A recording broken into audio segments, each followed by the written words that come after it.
Fréquence ESJ. Bonsoir à tous et bienvenue dans ce nouveau numéro de 20h l'invité. Ce soir, c'est la députée de la 13e circonscription des Hauts-de-Seine, Frédérique Dumas, qui sera avec nous tout au long de l'émission. Bonsoir Frédérique Dumas. Bonsoir. Merci d'avoir accepté notre invitation. Actuellement membre du groupe UDI Agir et Indépendant, vous avez été député La République En Marche de mai 2017 à janvier 2018. Nous reviendrons avec Lucas Pierre sur votre parcours en début d'émission. Mais 20h l'invité, c'est aussi l'actualité en direct jusqu'à 21h. Toujours avec Lucas Pierre, nous reviendrons sur le grand débat national dont le coup d'envoi a été donné mardi dernier. Nous reviendrons également sur l'acte 10 des Gilets jaunes qui a eu lieu samedi. Hugo Franceschi a plusieurs questions à vous poser à ce sujet, tout comme sur l'affaire Benalla, présent hier devant le Sénat.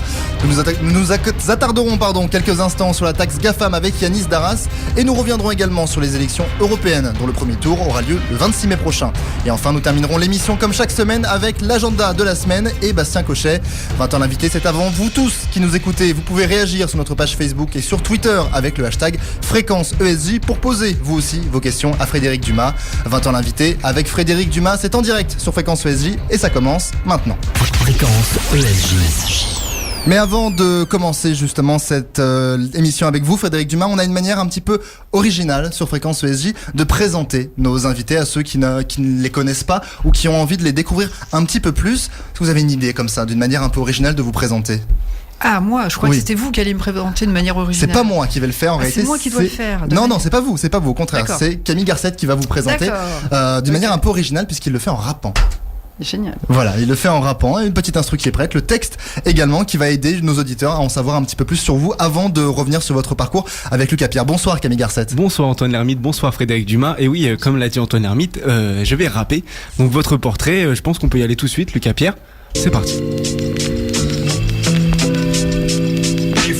En politique et cinéma, Frédérique Dumas, productrice ou politique, a du mal à faire son choix tout au long de votre carrière. Vous jonglez entre les deux, derrière et devant l'écran. Vous jouez de votre mieux, une filmographie qui s'agrandit devient un bon prétexte pour défendre la culture. C'est dans le même contexte, devient donc votre domaine de prédilection. Défend les médias au ministère de l'éducation. Vous vous frayez un chemin malgré un contexte tumultueux. Vous quittez l'UDI, ce parti qui se fait si vieux. Comme bon nombre de politiques, vous devenez LREM comme par hasard 3 mois avant les présidentielles. Voilà un bon scénario que vous avez réalisé. Vous profitez de l'occasion pour devenir député. Retour à l'envoyeur ou frondeur d'un parti, puisque un an après vous revenez à l'UDI. Vous quittez En Marche sous prétexte qu'il n'avance pas. La réforme de l'audiovisuel vous a fait qu'écras. Impossible de discuter avec un parti trop muré. Y a plus de dialogue entre un sourd et un muet. Aujourd'hui aux côtés de Xavier Bertrand. Ah oui, effectivement c'est un très gros changement encore dans l'hémicycle pour quelques années. J'ai hâte de savoir avec qui vous allez vous représenter. Merci. Pas mal. Merci à vous Frédérique Dumas. Merci, On vous a vu rire pendant ce rap, Frédérique Dumas. Oui. Non, mais parce que c'est hyper sympa quand même. Donc, voilà. Donc, j'ai bien aimé l'idée. Ça retrace un petit peu vos grandes lignes. Alors, totalement. Il y a juste carrière. 2-3 choses, par exemple. Lesquelles, par exemple ? Par exemple, ça m'amusait de dire que j'étais partie de l'UDI, vieux parti usé. Qu'ensuite je vais à LREM 3 mois avant les élections et ensuite je reviens. En janvier, il me semblait. Mais c'est pas du tout comme ça que ça s'est passé parce que en fait j'ai quitté l'UDI. Pourquoi c'est pas du tout parce que c'était un parti usé, parce qu'ils le sont tous dans ce cas-là. Non, j'ai quitté parce que ils avaient décidé de rejoindre François Fillon. À la présidentielle. Vous n'adhériez pas aux idées de François Fillon. Ce qui est important pour moi, parce que la manière dont vous le présentez, j'ai l'impression que je change de crèmerie. Non, justement, comme mes convictions, c'est le plus important. Si j'ai le sentiment que les crèmeries dont vous parlez, elles, ne respectent plus les convictions, effectivement, je change. Donc moi, je suis partie parce que je ne comprenais pas pourquoi l'UDI avait accepté de passer un accord. On n'avait pas été dans la primaire pour ne pas être justement enfermé par le résultat de la primaire. Les convictions passent avant le mouvement politique. Donc pour moi, pourquoi je voulais pas aller avec François Fillon en soi, c'était pas du tout, c'est un candidat auquel j'étais opposé au départ. J'avais même travaillé un peu en partie sur son programme culture qui avait été salué à l'époque, mais c'est lorsqu'il s'est rapproché de Sens commun. Voilà, et qu'il a prononcé le discours à Sablé-sur-Sarthe qui était on va pas partager nos valeurs, on va pas s'excuser d'avoir partagé nos valeurs en parlant de la colonisation, la remise en cause de l'adoption, etc. La deuxième chose, c'est quand je rejoins Emmanuel Macron, à ce moment-là, justement, je pars au moment des primaires, je le rejoins alors même qu'il n'a même pas fait la porte de Versailles. Donc c'est-à-dire quand je prends ma décision de rejoindre Emmanuel Macron, c'est bien avant le fameux janvier, avant la porte de Versailles à 15 000 personnes, je pars alors même que tout le monde dit qu'il n'existe pas. Et ensuite je suis allée, je me suis présentée non pas parce que c'était quelque chose que je souhaitais faire au départ, partir aux législatives, mais rappelez-vous à l'époque, on disait qu'il n'aurait pas de majorité. Donc celui qui ne se mouillait pas pour aller défendre ses couleurs, effectivement. Et ensuite, je suis partie parce que j'ai estimé qu'Emmanuel Macron n'avait pas respecté les fondamentaux du macronisme. Et donc, on en reparlera justement dans quelques instants avec Lucas Pierre quand on abordera votre parcours. Merci Camille Garcette. Fréquence ESJ. Mais juste avant de parler de votre parcours avec Lucas Pierre, Frédéric Dumas, chaque semaine, la rédaction de 20h l'invité choisit et s'attarde sur un mot qui a marqué l'actualité politique de ce mardi. Et forcément, nous, c'est le mot intempérie qui a été sélectionné pour une raison assez simple. Forcément, on le sait, la France comptait 24 départements en alerte neige-verglas ce matin. Des chutes de neige sont apparues dans la matinée du centre-nord du pays. Un épisode neigeux dit habituel, selon Météo France. Et ce soir même, un département supplémentaire a été ajouté à la liste. On attend 2 à 5 cm de neige en Ile-de-France, jusqu'à 20 cm en région. Conséquence, de nombreuses restrictions de circulation. À Paris, plus de 40 lignes de bus ont été suspendues, le RER a été perturbé et la N118 a même été bloquée à la circulation. Sans parler de la paralysie du pays, la France a quand même été perturbée par ce nouvel épisode neigeux que Météo France a pourtant qualifié, je le rappelle, d'habituel. Frédéric Dumas, l'Hexagone a pourtant connu il y a un an des épisodes neigeux bien plus conséquents. Cette année, alors qu'elle a pu s'y préparer, elle a quand même subi ces chutes de neige et les perturbations. Allant avec une simple question, pourquoi un tel manque d'anticipation ? Comment mieux s'organiser en ces périodes neigeuses finalement en France ? D'abord, je pense que ça n'a pas été si grave que ça non plus. Je ne dis pas le mot paralysie, je parle de perturbation. Oui, perturbation. Je pense d'abord qu'il faut peut-être aussi accepter qu'il y ait quelques perturbations. Je veux dire, c'est pas non plus très grave, il y a quelques perturbations. Ce qui devient grave, c'est quand vraiment il y a des dysfonctionnements, comme ça a pu être le cas l'année dernière, parce que là, c'était vraiment pas anticipé.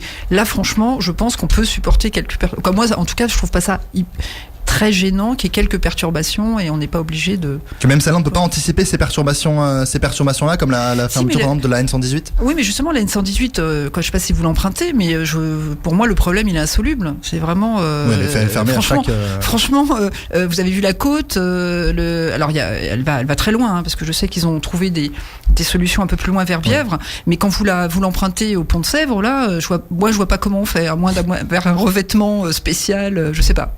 D'accord, merci à vous Frédéric Dumas. Fréquence ESJ. Et comme je le dis depuis le début de l'émission, nous allons d'abord apprendre à mieux vous connaître, Frédéric Dumas. Et avec Lucas Pierre, on revient sur votre parcours et votre engagement en politique. Bonsoir Lucas Pierre. Bonsoir Antoine, bonsoir Frédéric Dumas. Alors vous vous engagez politiquement de 86 à 88 auprès du ministre de la Culture et de la Communication, François Léotard. Pourquoi est-ce que vous vous engagez à ce moment-là et pourquoi tout simplement ? Alors à l'époque, quand je rentre au cabinet de François Léotard comme chargé de mission, je ne me suis pas engagée politiquement. Quand on est dans un cabinet ministériel, on n'est pas obligé d'avoir une carte dans un parti. Mais effectivement, à l'époque, c'est vieux, c'est très loin maintenant, mais à l'époque, c'était la bande à Léo, c'était effectivement la relève, et c'est finalement en sortant du cabinet de François Léotard que j'ai décidé de m'investir. Je vous cache pas qu'à l'époque, comme j'ai toujours été centriste, même si il y a toujours une connotation un peu négative, parce qu'on a l'impression que quand on est au centre, on est soi-disant mou. Quand on est au centre, je pense que c'est la position la plus difficile à tenir, puisqu'on n'est pas justement dans des postures idéologiques. Donc j'aurais peut-être pu être au centre-gauche aussi. Là, j'ai rencontré un homme et j'ai suivi effectivement François Léotard. Même chose pour Emmanuel Macron. Même chose pour Emmanuel Macron, oui, c'est la rencontre avec un homme, et là encore, j'allais dire, ça correspondait encore plus à ce qui me correspondait, c'est-à-dire vraiment la volonté, non pas qu'il n'y ait plus de droite et de gauche, ou que plus personne ne puisse se revendiquer de droite et de gauche, mais qu'on puisse trouver des solutions à des problèmes sans tomber dans des travers et des prismes idéologiques. C'est quoi concrètement à ce moment-là qui vous fait dire il faut que je rejoigne Emmanuel Macron pour la présidentielle 2017 ? C'est quoi ? C'est qu'il y a des mots qu'il a pu avoir, ou c'est quoi concrètement qui vous fait le rejoindre ? Concrètement, c'est le déclic. C'est avant même le fait que je choisisse de le rejoindre, puisque je l'ai fait vers novembre 2016. Le déclic, c'est janvier 2016, quand puisque en fait, moi, je me suis toujours sentie libre, quel que soit l'endroit où je suis. Si quelqu'un m'intéresse et qui n'est pas dans mon parti, je ne vais pas commencer à ne pas le regarder. Moi, ça m'avait intéressé, janvier 2016, quand il avait commencé à parler de son inconfort par rapport à la déchéance de la nationalité. Je m'étais dit, c'est vrai que c'est compliqué, et d'ailleurs, j'allais dire, je sais pas si c'est le mot amusant, puisque ce qu'il a fait lui, je pense que personne ne pourrait le faire aujourd'hui dans son gouvernement, sinon il serait éjecté à la minute. Mais à cette époque-là, il parle de la déchéance de la nationalité, donc il tue totalement, d'ailleurs, le projet de Manuel Valls. Mais moi, j'avais trouvé que justement, quelqu'un était prêt, par rapport à ses convictions, à prendre un risque. Et je m'étais dit, ça c'est intéressant, parce que finalement, la plupart du temps, les ministres, justement, on l'a vu encore récemment, on leur demande de taire leurs convictions. Voilà. Donc je m'étais dit, ça c'est intéressant. Donc le déclic, c'est ça. Et l'autre déclic, oui, c'est la manière qu'il a eue de défendre sa loi, en allant voir chaque député, en allant voir l'opposition, en faisant tout ce justement la majorité n'a pas fait depuis qu'elle est élue, la majorité autour d'Emmanuel Macron. Cette volonté de convaincre et d'aller chercher les autres pour pouvoir, voilà. Moi, c'est les deux choses qui m'ont... Et le fait de détruire peut-être ce clivage aussi droite-gauche, parce que Emmanuel Macron, quand il est élu en 2017, il explose complètement le spectre politique finalement. Et ça, c'est aussi quelque chose peut-être qui vous a intéressé, vous qui quittiez votre parti juste avant, qui était aussi centriste. Sincèrement, non, parce que moi, au moment où on parle du en même temps ou de droite et de gauche, pour moi, je n'ai jamais, en tout cas moi à titre personnel, et je pense que malheureusement j'aurais dû comprendre que c'était sa priorité, c'était pas de faire exploser. Moi, j'ai jamais imaginé qu'on faisait exploser les partis, qu'on les détruisait, qu'on les atomisait, puisqu'aujourd'hui justement c'est un problème quand même, puisqu'il n'y a pas de contre-pouvoir. Moi, c'était simplement, quand on veut résoudre un problème, on le résout en regardant toutes ces dimensions sans prisme idéologique. Moi, c'était ça qui m'intéressait, pas de faire exploser la droite et la gauche. C'était pas... En tout cas, moi, j'ai jamais imaginé que le but, c'était de faire ça. Le fait qu'il n'y ait pas d'opposition aujourd'hui, c'est ce qui vous a aussi mené à quitter le gouvernement, enfin la majorité, pardon. Ah oui, totalement. C'est-à-dire que moi, comme je me suis retrouvée effectivement enfermée dans une majorité, un gouvernement qui ne voulait pas entendre quoi que ce soit, parce que bon... C'est-à-dire quand je dis justement, je continue juste cette phrase-là, c'est-à-dire que je ne cherche pas à ce que tout ce que je propose soit repris, mais entre ça et rien du tout, et surtout lorsque vous êtes compétente sur un sujet et que vous avez fait un travail donc sur l'audiovisuel public à la suite de ce qui s'était passé l'automne 2017, il y avait effectivement, on travaillait on était 7-8 députés à travailler donc sur l'audiovisuel public. Je connaissais quand même un peu le secteur. J'ai passé 4 mois sur le terrain, c'est-à-dire à faire ce qu'on dit aujourd'hui. Quand on fait des propositions, on va voir si elles atterrissent, on va voir si elles respectent, elles vont nous permettre de remplir nos objectifs. Et c'était pas le cas là. Donc j'ai fait ce travail-là, et en fait quand je l'ai présenté, je résume, parce que ça a été encore plus horrible que ça, mais quand je l'ai présenté, c'était comme on a pris d'autres décisions pour d'autres raisons, tout ce que tu peux nous dire, même si c'est pertinent, ça ne sert à rien. Donc en fait, vous faites face à un mur. Quand vous avez le Premier ministre, c'est 2 heures avant une conférence de presse où on va annoncer des décisions. Donc déjà, j'appelle pas ça à travailler avec les députés, puisque entre nous, c'est nous annoncer juste ce qui va se passer 2 heures après. On essaye quand même de discuter, que le Premier ministre me dit, lorsque je mets en avant l'exemple de la BBC me dit, les exemples étrangers, on s'en fout. C'est quand même la phrase que j'ai eue. Lorsque j'ai commencé à évoquer le problème des fractures, puisqu'effectivement, on a un problème de fracture, et notamment de fracture numérique, il a levé les yeux au ciel, et ensuite, sans nous dire que la chaîne pour enfants France 4, la décision allait être prise de la basculer totalement sur le numérique, donc en fait de ne pas pouvoir la rendre disponible sur une partie du territoire, ça ne nous a même pas été annoncé à ce petit déjeuner, on l'a appris à la conférence de presse. Voilà. Donc moi, j'appelle pas ça vraiment écouter, entendre ou dialoguer. Ça veut dire que le gouvernement aujourd'hui ne travaille pas du tout avec les députés de sa majorité ? Alors, ne travaille pas du tout... Moi, je vais vous dire quelque chose peut-être un peu dur, mais travaille avec ceux qui ont envie d'aller dans le sens de ce qui a été décidé. C'est-à-dire que les projets de loi, les rapporteurs ou les gens qui les prennent en main, évidemment... alors, je dis pas que ça n'a jamais été le cas avant. Hein. Bien sûr que...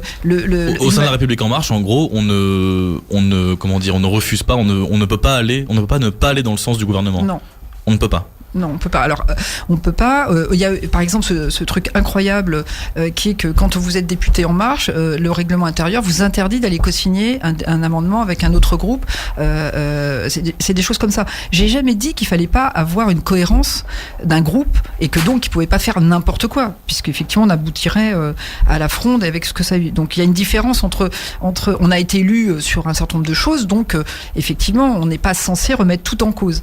Mais moi, ce que j'ai remis en cause, c'est déjà déjà la méthode. Parce que quand on nous dit on respecte notre programme, c'est pas tout à fait vrai, puisque le programme c'était du en même temps, c'est-à-dire qu'on libérait et qu'on accompagnait, qu'on protégeait. Or, là, tout ce qui était accompagnement et protection, c'était toujours remis au calendrier grec. Donc dans le temps, on faisait du en même temps, mais complètement. D'ailleurs, le président du groupe, je ne sais pas si vous vous rappelez, Gilles Legendre, il a évoqué le fait d'avoir été trop subtil, trop intelligent, trop technique, parce qu'on avait saucissonné les mesures concernant le pouvoir d'achat sur 3 ans. Donc, moi, c'est ça que je remettais en cause. C'est une chose de, soi-disant, faire son programme, c'est autre chose que de le découper dans tous les sens. Très bien, merci Frédéric Dumas. Et merci Lucas Pierre, merci Frédéric Dumas. Fréquence ESJ. Fréquence ESJ, 20h15, 20h l'invité continue jusqu'à 21h en direct ce mardi. Dans quelques instants, nous reviendrons avec Frédéric Dumas, notre invité, et Lucas Pierre sur le grand débat national dont le coup d'envoi a été donné la semaine dernière. Mais juste avant, c'est Z avec Happy Now sur Fréquence ESJ. Fréquence ESJ. 20h18 sur Fréquence ESJ, on est en direct ce soir dans 20h l'invité jusqu'à 21h avec notre invité, la députée de la 13e circonscription des Hauts-de-Seine, Frédéric Dumas. Et on parle tout de suite du débat national. Le site permettant aux citoyens de contribuer au grand débat national est lancé depuis aujourd'hui et on en discute avec vous, Lucas Pierre. Frédéric Dumas, vous avez quitté la majorité en septembre, le 16 septembre, soit peu de temps avant le début du mouvement des Gilets jaunes. Est-ce que ce grand débat national était déjà une idée qui était mise sur la table avant qu'Emmanuel Macron ne l'annonce en décembre dernier ? Eh bien, pas du tout. Pas du tout.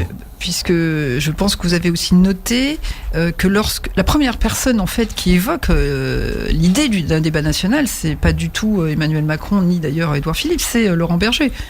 Et que lorsqu'il fait cette proposition, donc le patron de la CFDT, lorsqu'il fait cette proposition, elle est balayée du revers de la main par le Premier ministre. Donc l'idée du débat d'ailleurs a été faite conjointement, je crois, par Laurent Berger et mince, je ne me souviens plus qui, mais quelqu'un des Verts. En tout cas, est-ce que c'est une bonne des Verts ou je sais plus. En tout cas, est-ce que c'est une bonne idée de la part du président de la République d'instaurer ce débat maintenant, peut-être un peu tard?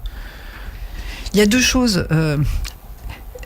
Personne ne peut être contre un débat. Je veux dire, c'est quand même, on va pas le dire, on est contre un débat, contre le dialogue, etc. Donc, par essence, bien sûr, que c'est une bonne idée de débattre.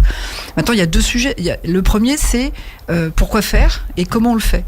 C'est la question que vous vous posez, vous, personnellement, sur ce débat ? Ah oui, non, mais moi je pense que j'allais dire le problème de ce débat, c'est la nature de l'organisation de ce débat. C'est-à-dire qu'il arrive très tard. La plupart du temps, les décisions, elles ont été toujours prises trop tard.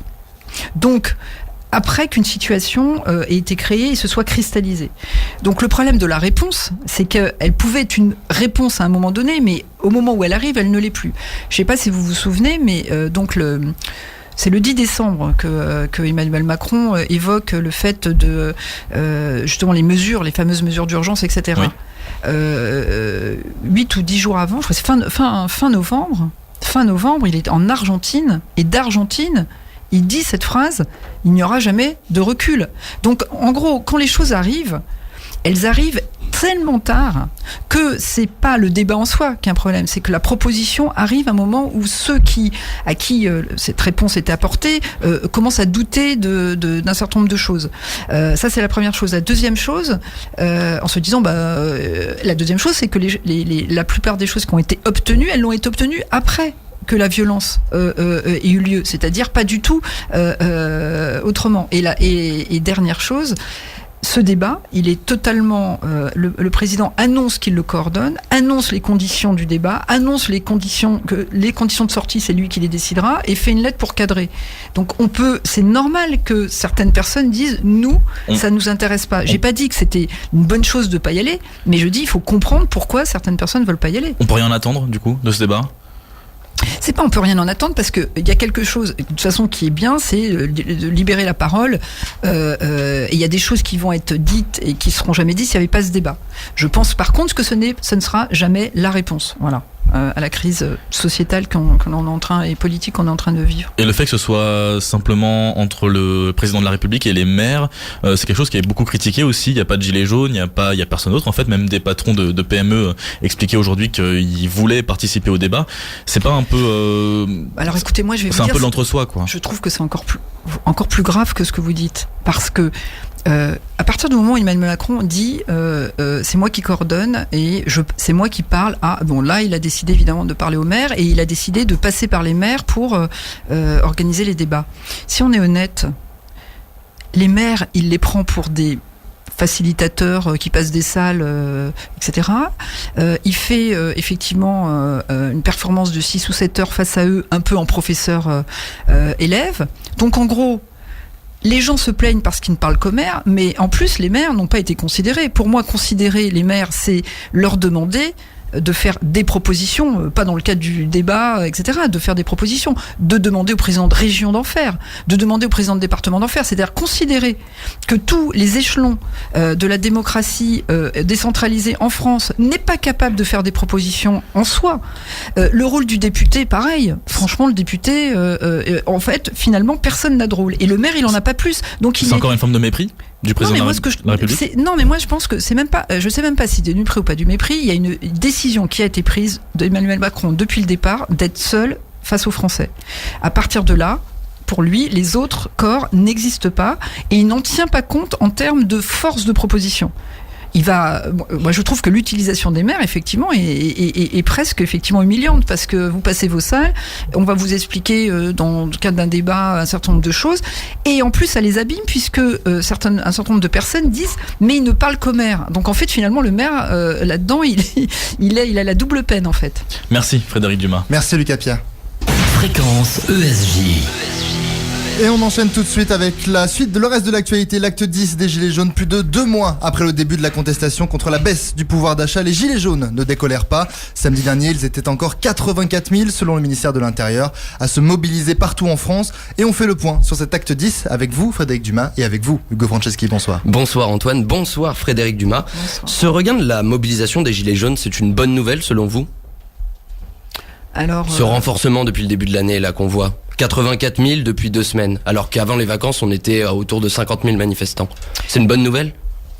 En fait, ce qui est compliqué dans votre question, c'est que c'est ni une bonne ni une mauvaise nouvelle. C'est-à-dire que ce qui s'est passé au début du mouvement, c'est le fait que des personnes qui étaient invisibles, qui n'avaient pas le moyen de s'exprimer, commencent à s'exprimer en allant sur les ronds-points pour dire ça, voilà, on n'en peut plus, on travaille. Et ça, vous trouvez ça bien ? On fait des efforts. Que les gens fassent ça ? Oui, donc on travaille, on fait des efforts, on fait tout ce qu'il faut et on n'y arrive pas.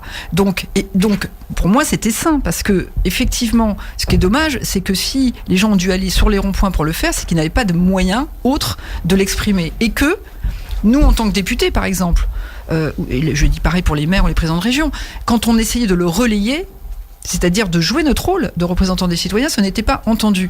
Donc effectivement, à un moment donné, bien sûr qu'il faut, c'est une bonne chose. Parce que pourquoi c'est une bonne chose ? Pas simplement parce que les gens vont aller s'exprimer, c'est aussi pour obliger le gouvernement à prendre des décisions qui atterrissent dans le quotidien des gens. Donc vous appelez à manifester samedi pour un acte 11 ? Et donc, je continue, je dis, j'ai pas ce que j'ai dit. J'ai dit, à un moment donné, c'est normal que ça se passe comme ça. J'ai pas dit c'est bien ou pas bien. Je dis juste que, pourquoi? Mais parce que vous parliez du rôle des députés dans cette affaire qui essaie justement de relayer ce mouvement des Gilets jaunes. Non. Pourquoi, par exemple, Jean-Christophe Lagarde, qui est patron de l'UDI, pourquoi lui appelle à ne pas se mobiliser? Alors d'abord, je n'ai pas dit, je n'ai jamais dit de relayer le mouvement des Gilets jaunes. J'ai dit de relayer les préoccupations et les attentes des Français. Donc c'est déjà deux choses différentes. Donc ensuite, qu'aujourd'hui, ils continuent à se mobiliser pour certains, on sait que certains font de la récupération politique, que certains veulent le chaos, etc. Ok, ça c'est la partie. Mais il y a des gens aussi qui se mobilisent pour des bonnes raisons, parce que tant que le débat n'est pas terminé, moi je ne trouve pas ça aberrant du fait de tout ce qui s'est passé dans le passé, que des gens se disent si on ne maintient pas un minimum de pression, on n'est pas sûr d'être entendu. Voilà, c'est tout. C'est ce que je veux dire, c'est du fait de la manière dont les choses ont été gérées avant, que chaque fois que quelque chose a été obtenu, ce n'est pas malheureusement par le dialogue. Mais donc, est-ce que vous appelez à manifester, oui ou non? Je n'appelle absolument pas à manifester. Les gens, ils ont pas à attendre qu'on appelle à manifester. Mais si tous les partis politiques demain vont appellent à manifester comme ça, est-ce que le mouvement pourrait pas, par exemple, dépasser les 100 000 manifestants? Puisque là, depuis quelques mois quand même, enfin depuis un mois, plutôt, on reste bloqué en dessous de 100 000 manifestants.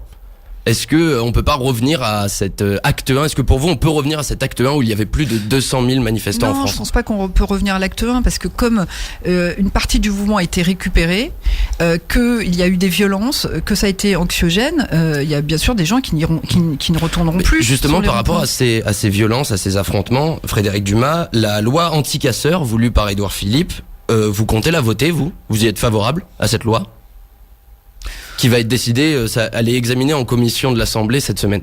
Moi, sincèrement, je trouve que, puisqu'on avait dit qu'on rompait avec le vieux monde, on continue à légiférer dans la précipitation, suivant l'émotion.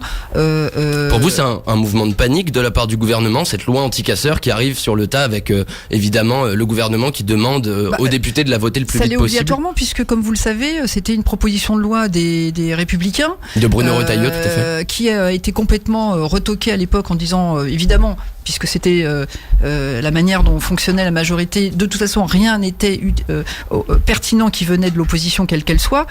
Je vous dis, même venant de l'UDI, du groupe UDI Agir qui a voté par pratiquement 90% des projets de loi. Mais sur le fond, cette loi, vous êtes d'accord? Juste pour vous dire que effectivement, c'est bien d'opportunité, puisque si 3 mois avant on dit qu'elle n'a aucune utilité et qu'on la reprend, elle est bien d'opportunité. Je dis juste que donc je trouve pas que donc moi j'ai du mal avec les lois d'opportunité. Je pense que est-ce que vous la trouvez liberticide, cette loi? Comme c'est le reproche qu'on fait, on dit qu'elle va entraver la liberté de manifester, on dit qu'elle va permettre de ficher les manifestants, on dit qu'elle permettra même à des maires et des préfets d'interdire à certaines personnes de manifester. Pour vous, est-ce que c'est un recul démocratique, cette loi?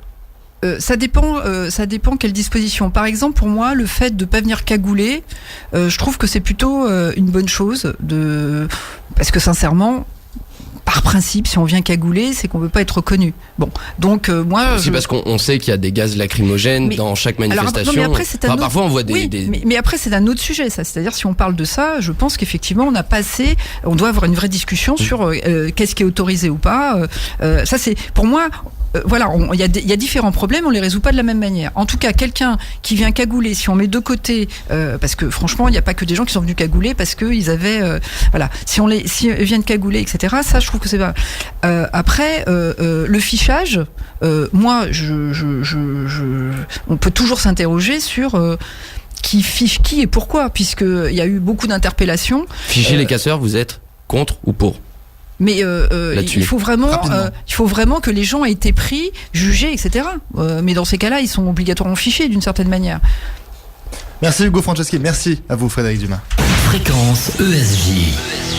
Dans quelques instants, 20h l'invité continue. Nous reviendrons sur la suite de l'actualité avec l'affaire Benalla avec vous, Hugo Franceschi, mais également sur la taxe GAFAM avec Yanis Darras dans quelques instants. Je vous rappelle que vous pouvez nous suivre sur tous nos réseaux sociaux, la page Facebook, le compte Twitter, mais également les chaînes YouTube et Dailymotion de Fréquence ESJ sur laquelle vous pourrez d'ailleurs notamment retrouver le replay de cette interview dans les prochains jours. En attendant, on écoute Yugel et Amber Van Day avec What the Fuck sur Fréquence ESJ. Fréquence ESJ. 20h33 sur Fréquence ESJ en direct dans 20h l'invité. Jusqu'à 21h avec notre invité Frédéric Dumas, député de la 13e circonscription des Hauts-de-Seine. Dans quelques instants, nous reviendrons avec elle et avec Yanis Darras sur la taxe GAFAM. Mais avant cela, plus de 8 mois après avoir tabassé des manifestants lors de la mobilisation du 1er mai, Alexandre Benalla fait encore parler de lui. Sous le coup d'une deuxième instruction judiciaire pour faux et usage de faux, l'ancien adjoint au cabinet d'Emmanuel Macron a dû s'expliquer devant la commission d'enquête du Sénat la semaine dernière. On voit ça avec vous, Hugo Franceschi. Frédéric Dumas, quand vous étiez à La République En Marche, est-ce que vous avez eu vent de cet Alexandre Benalla, de toute cette affaire, avant qu'elle soit révélée clairement par la presse? L'affaire, vous voulez dire de la vidéo qui montrait... Voilà, tout à fait. Non, Exactement. non. Absolument pas. Absolument pas, non. Et selon vous, est-ce que le gouvernement, au début de cette affaire, donc lors des manifestations du 1er mai, est-ce que selon vous, il a tenté de protéger Alexandre Benalla? Donc à quel moment Au moment des manifestations du 1er mai, je parle notamment du moment où Alexandre Benalla, juste après ça, a été mis à pied 15 jours. Et ce n'est que quand la presse a révélé l'affaire qu'il a été clairement licencié. Je comprends. D'abord, je pense que c'était uniquement à l'Élysée, parce que c'était pas... Alexandre Benalla était à l'Élysée. Ce que je pense, c'est que cette vidéo, elle a été, comme ça a été dit dans les commissions, cette vidéo, elle a été communiquée très vite à l'Élysée, donc au moment, genre le lendemain, je crois. Oui. Donc évidemment que il connaissait la vidéo. Ils ont tenté de le camoufler selon vous ? Camoufler non, puisqu'elle était déjà, elle a été vue parce qu'elle était sur les réseaux sociaux. Et de l'étouffer. Donc moi c'est même pas étouffer, c'est non, parce que de toute façon ils ne peuvent ni, ils pouvaient pas l'étouffer non plus. Ce que je pense, c'est que ils se sont dit, on va voir si ça prend ou ça prend pas. Ils ont essayé de le mettre sous le tapis un petit peu. Alors je répète, c'est pas le mettre sous le tapis directement, puisqu'ils ne peuvent pas. C'est de se dire peut-être. Attention, finalement, attendons de voir ce que ça deviendra. Voilà, ce que ça deviendra. Moi, je pense que c'est quand même assez pas très professionnel, parce que dès qu'une vidéo est sur les réseaux sociaux, c'est quand même. Je crois que c'est. Pour vous, c'était une erreur politique de ne pas directement dire il y a quelqu'un de chez nous qui a tapé des manifestants. Ça a été une erreur politique de ne pas dire directement, voilà, cette personne, Alexandre Benalla, a fait une bêtise ce jour-là. Ou ça a été une erreur en fait d'attendre que la presse le dise aux gens. Par essence, oui, la preuve, puisque c'est devenu une affaire Benalla, parce qu'effectivement, ça a été. Il n'y a pas eu de tentative de cacher quoi que ce soit, la preuve, puisque c'était impossible. Mais il y a eu l'espoir. Que ça ne ressorte pas. Que ça ne ressorte pas. Je pense que c'est une erreur. Aujourd'hui, dans le monde dans lequel on vit, ça n'existe pas. Et au-delà d'une erreur, est-ce que pour vous, l'affaire Benalla, on peut la qualifier d'affaire d'État ? Non, moi je pense pas qu'on puisse la qualifier d'affaire d'État, parce que une affaire d'État, ça voudrait dire... Parce que là, quand même, à chaque fois qu'on entend parler d'Alexandre Benalla, que ce soit pour les manifestations du 1er mai, que ce soit pour les passeports diplomatiques, pour la voiture de fonction, une arme de fonction, un téléphone crypté, tout ça, c'est quand même, à chaque fois qu'on entend parler de lui, ça touche à l'État, ça touche à l'Élysée. Alors moi je dirais, et d'ailleurs c'est pas pour amoindrir cette affaire, puisque ça a été quand même le détonateur pour moi ça vous a poussé à quitter la République en marche ? De la même manière que je vous ai dit tout à l'heure que le détonateur, ça a été un confort philosophique avec la déchéance de la nationalité. L'affaire Benalla, pour moi, a été un détonateur effectivement sur l'exemplarité, parce que en fait, donc j'appelle pas ça une affaire d'État, parce que de toute façon, une affaire d'État, qu'est-ce que c'est au sens, oui, mais par exemple, ça va être, je sais pas, il y a un objet physique à une affaire d'État, des choses cachées physiquement. Là, en gros, c'est vraiment ça a montré des dysfonctionnements importants au niveau de l'Élysée, des contradictions. Mais des dysfonctionnements volontaires ou non ? Parce que, enfin, quand même, quand on a Jean-Yves Le Drian, Christophe Castaner, donc ministre des Affaires étrangères et ministre de l'Intérieur, qui parlent de problèmes informatiques devant la commission d'enquête du Sénat. Pour moi, le dysfonctionnement, il y a trois formes de dysfonctionnement. Le premier, c'est qu'il puisse faire ce qu'il a fait. C'est un dysfonctionnement, puisqu'il ne pouvait pas, normalement, se retrouver, effectivement, à cet endroit-là, et intervenir. Donc ça, c'est le premier dysfonctionnement, j'allais dire, de Alexandre Benalla avec lui-même, puisque c'est lui qui outrepasse ce qu'il devait faire. Après, les dysfonctionnements, c'est les réactions successives par rapport à ce qu'il va faire, qui vont à chaque fois pas être proportionnés. Donc il y a aussi un dysfonctionnement dans on peut très bien.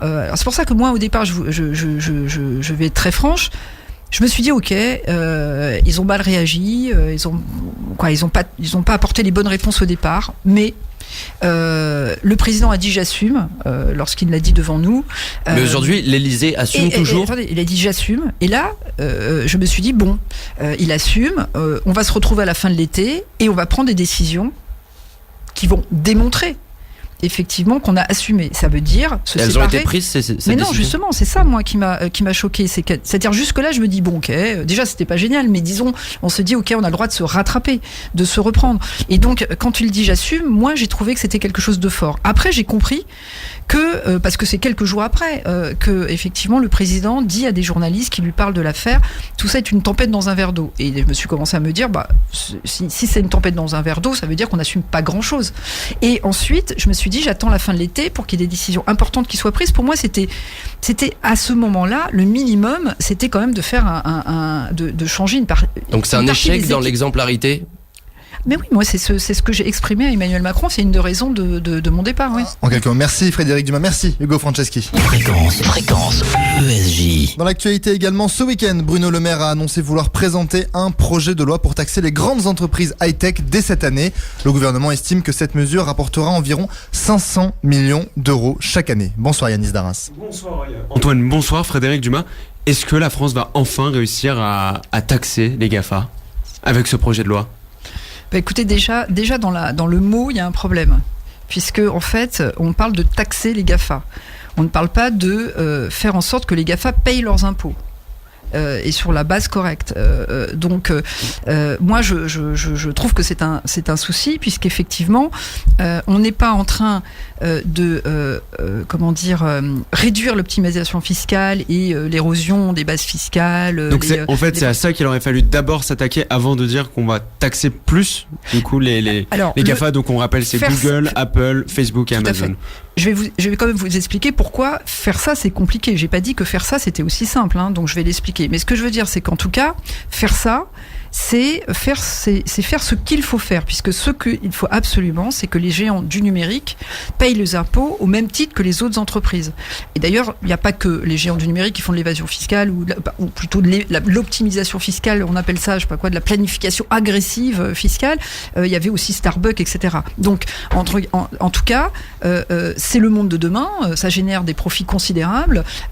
C'est sûr qu'il faut arriver à leur faire payer des impôts sur leurs profits, comme toute entreprise. Si on ne fait pas ça et qu'on taxe, et surtout à partir de la France uniquement, ça veut dire quoi ? Ça veut dire qu'ils continueront toujours à ne pas payer d'impôts. On n'a pas réglé le problème des impôts. Que en France, ceux qui sont, ça va provoquer une concurrence déloyale très très grave vis-à-vis des entreprises françaises, parce que donc il faut vraiment mettre un projet européen sur la table. Elle paye ses impôts en France. Elle les paye sur la base fiscale normale et en plus elle va aussi avoir à payer la taxe sur le chiffre d'affaires. Donc on va se retrouver avec des géants du numérique qui eux ne payent pas plus d'impôts, qui ont la capacité de la payer cette taxe sur le chiffre d'affaires, puisque d'ailleurs la première chose qu'a dit le patron de Google, c'est oui ok, il n'y a pas de problème, parce qu'évidemment ça va lui coûter beaucoup moins cher que d'être taxé sur les impôts. Donc en fait on a des entreprises françaises qui elles vont payer et les impôts et la taxe. Donc ils vont se retrouver en concurrence déloyale avec les géants du numérique. Donc aujourd'hui on n'utilise pas la bonne méthode pour finalement enfin forcer les GAFA à respecter la loi. Ça va pas être facile de faire payer les impôts aux géants du numérique, mais ce qui est grave si on fait la taxe, c'est-à-dire qu'on met encore une balle de plus dans le pied de nos propres entreprises, en faisant croire à tout le monde, et c'est pour ça que ça me gêne, puisqu'effectivement, la plupart du temps, on va taxer les GAFA, c'est génial, puisque tout le monde le demande. On fait croire qu'on va les taxer, c'est-à-dire qu'on va leur faire payer leurs impôts, on va pas le faire, mais par contre, on va aggraver la situation pour les entreprises françaises. Donc c'est impossible de faire payer les GAFA leurs impôts, pour les faire payer leurs impôts, ce qu'il faut, c'est un peu compliqué, c'est qu'effectivement, pour faire payer les impôts, il y a ce qu'on appelle l'établissement stable qui doit être dans le pays dans lequel effectivement l'activité a lieu, et le fameux établissement stable répond à des critères physiques, c'est-à-dire salariés. Le problème des GAFA, c'est que ils n'ont pas forcément un siège social en France, par exemple, un siège au-delà physique. Du siège social, c'est effectivement les salariés, en tout cas que physiquement on puisse se rendre compte que effectivement leur activité a lieu en France, puisque effectivement elle est complètement virtuelle et elle est dématérialisée, donc elle peut avoir lieu dans un autre pays. Donc pour pouvoir vraiment déjà faire payer les GAFA, il faut définir un établissement stable numérique. C'est-à-dire, là, il faut, c'est d'ailleurs ce que la Commission européenne a proposé, c'est effectivement de définir l'empreinte numérique, c'est-à-dire le nombre d'utilisateurs, le nombre de contrats, etc. C'est-à-dire de revoir la définition de l'établissement stable pour l'appliquer aux géants du numérique. Le problème effectivement, non mais je vais vous le dire, le problème juridique, donc ça c'est sur la table, hein, il y a une directive qui le prévoit. Le problème, c'est qu'une fois qu'on l'a fait, il faut déjà l'unanimité. Mais comme sur la taxe, comme sur l'autre, hein, la preuve. Mais une fois qu'on l'a fait, par exemple, on pourrait décider aussi de le faire en France. Moi, je vais proposer quand même, au lieu qu'on fasse une taxe sur le chiffre d'affaires, qu'on fasse au moins l'établissement, une taxe. Je veux dire qu'on prévoit de pouvoir de faire payer les impôts aux GAFA. Le problème, c'est que ça ne peut pas être, opérationnel, puisqu'il y a des conventions fiscales bilatérales ou multilatérales qui empêchent, qui ont été signées entre les pays, qui l'empêchent. Si on ne change pas le contenu des conventions bilatérales ou multilatérales, c'est comme si on l'avait fait, mais qu'on ne pouvait pas l'appliquer. Donc bien sûr qu'il y a un souci. Mais moi, je préfère qu'on dise la vérité, que l'on dise qu'on doit tous se battre pour essayer de faire soit sauter la règle de l'unanimité pour permettre effectivement d'avancer sur ce sujet, soit de vraiment décider d'aller voir les autres pays pour avancer sur ce sujet-là, plutôt que de faire croire à tout le monde qu'en faisant cette taxe-là, on va enfin faire payer les GAFA. Surtout que le chiffre d'affaires... Très rapidement, je vais vous demander de conclure. Surtout que le chiffre d'affaires, en gros, vous savez très bien qu'ils ne déclarent pas la globalité du chiffre d'affaires qu'ils font en France. Merci Frédéric Dumas, merci Yanis Darras. Fréquence ESJ. Dans la 4e et dernière partie de 20h, l'invité, nous reviendrons avec Yanis Darras et notre invité Frédéric Dumas sur les élections européennes. Et on terminera cette émission comme chaque semaine avec l'agenda politique de Bastien Cochet. Tout de suite, en attendant, c'est Dermot Kennedy qu'on écoute avec Power Over Me sur Fréquence ESJ. Fréquence ESJ. 20h49 sur Fréquence ESJ, toujours dans la 4e et dernière partie de 20h, l'invité. Dans un peu plus de 5 minutes, nous terminerons l'émission avec l'agenda politique de Bastien Cochet. Mais juste avant, nous revenons sur les élections européennes, puisque dans quelques mois auront lieu ces fameuses élections, des élections qui s'annoncent décisives pour les partis pro-européens. Et on en parle tout de suite avec vous, Yanis Darras. Est-ce que l'UDI peut encore séduire avec ses idées pro-Union européenne les électeurs aujourd'hui ? Alors, présenté comme ça, je suis pas sûre. Moi, ce que je pense, c'est que ce qu'il faut, c'est en tout cas expliquer de manière très concrète pourquoi aujourd'hui ce n'est pas l'Europe qui ne permet pas justement de taxer les GAFA ou de permettre de faire des avancées, c'est l'absence d'Europe. Parce que c'est effectivement aujourd'hui... C'est le cas aujourd'hui, on n'a pas une Europe finalement, l'Europe manque. Aujourd'hui, quand par exemple Marine Le Pen parle d'Europe des nations, etc., c'est ce qu'on a aujourd'hui. Puisque sur la plupart des sujets importants, la fiscalité, le social, on a l'unanimité. Ça veut dire quoi avoir l'unanimité ? L'unanimité, ça veut dire le droit de veto de chaque État. Donc quelque part, aujourd'hui, à la différence de ce que dit le Rassemblement national, ou tous ceux qui disent c'est l'Europe qui nous pose un problème, aujourd'hui, les États sont souverains sur ces sujets-là. Et sont souverains aussi sur le sujet de l'immigration. Donc en gros, c'est pas le manque de décision, d'indépendance nationale, puisque les États sont toujours souverains, qui empêche de régler le problème. C'est bien parce qu'on n'arrive pas à se mettre ensemble pour régler les problèmes. On sait tous que dans le monde globalisé, je veux dire, on ne fera jamais le poids face aux Américains et aux Chinois si on n'est pas ensemble. Et donc, quand effectivement Marine Le Pen dit c'est parce que y a l'Europe qu'on n'y arrive pas, elle ne dit pas la vérité, parce que c'est justement aujourd'hui, chaque État est souverain sur les sujets dont elle parle. Alors comment séduire les électeurs justement qui pensent que l'Union européenne est responsable un petit peu de certains maux de la société ? Et moi je pense, après, je pense que sur ce sujet-là, rien n'est simple. Surtout que, je ne sais pas si vous l'avez vu, mais Emmanuel Macron, dans sa lettre aux Français, a exclu l'Europe finalement du débat. Moi, je trouve que c'est une très mauvaise chose parce que, en gros, on va arriver au 15 mars. Derrière, il va y avoir un mois de traitement des données, etc. Donc, finalement, on va pas pouvoir parler d'Europe. Et il faut pas avoir peur d'en parler, puisque de toute façon, les thèmes anti-européens, en tout cas, c'est un sujet tabou aujourd'hui, l'Europe. Donc si on peut pas évoquer l'Europe dans le débat national, ça veut dire que c'est reporter ce sujet plus tard, et reporter ce sujet plus tard, c'est le reporter de manière manichéenne. Parce que comme je vous l'ai dit, je pense que c'est pas de la pédagogie, parce que déjà moi ça m'a un petit peu agacé quand le gouvernement passait son temps à dire on a raison, on n'a pas fait assez de pédagogie, donc c'est pas moi qui vais l'utiliser. Mais c'est chacun a le droit de défendre un certain nombre de choses. Moi, par exemple, j'ai envie de défendre aujourd'hui que la règle de l'unanimité, donc qui permet à chaque pays d'avoir un droit de veto, rend chaque pays souverain sur ses décisions, et que donc c'est effectivement un mensonge que de dire que c'est parce que les États n'ont pas gardé la souveraineté que ça ne fonctionne pas. Ça ne veut pas dire que ça va être facile de construire l'Europe, parce que je ne sais pas si vous l'avez vu, au-delà du discours qui peut être tenu et des souhaits qu'on peut avoir, Moi, ce qui m'inquiète le plus, c'est que on n'arrive pas à se mettre d'accord entre pays européens parce qu'on n'a pas du tout les mêmes, comment dire, les mêmes attentes. Finalement, chaque pays fait face à son opinion publique. Et il n'y a pas plus de raison que la France ne l'écoute pas que les autres pays l'écoutent. C'est pour ça que moi, ça me gêne quand on donne des leçons aux autres. Les autres font comme nous. Ils regardent ce qui se passe dans leur pays et ils essayent de répondre aux attentes de leurs citoyens. Donc, les attentes de leurs citoyens ne sont pas moins ou plus recevables que les nôtres. Ça va être, je sais pas, l'épargnant allemand, le travailleur polonais, etc. Est-ce que c'est possible de répondre à toutes les attentes, justement, des concitoyens européens ? C'est pour ça que je pense que ce qui va être compliqué, c'est que, comme elles sont un peu contradictoires, pourquoi l'Irlande s'amuserait à vouloir changer sa fiscalité puisque ça lui permet d'attirer les gens ? Pourquoi Donc en gros, c'est ces contradictions.